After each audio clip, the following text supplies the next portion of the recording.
Denmark and Norway are in dire need of medical staff.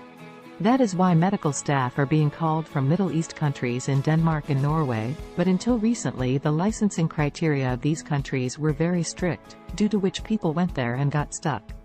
Due to which people stopped going to Denmark and Norway. As people stopped going to Denmark and Norway for medical staff, over time Denmark and Norway's need for medical staff increased, causing them to find doctors and nurses in dire need.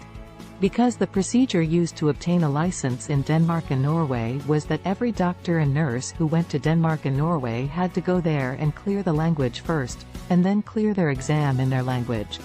Later they would get a license and then they would do medical jobs. Because the criteria were too strict, people stopped going to Denmark and Norway as medical staff.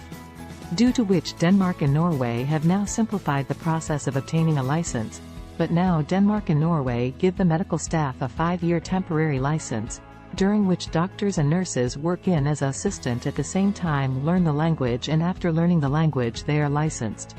And Denmark and Norway also allow married people to bring their children and partners with them, in which their children's education is free and their partner is also allowed to work.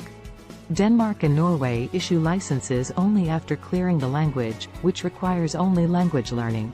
And as soon as you get the license, the government of these countries itself offers you a job. And as long as you don't clear the language of these countries, you can work as an assistant doctor or nurse, and in that too you are paid a salary.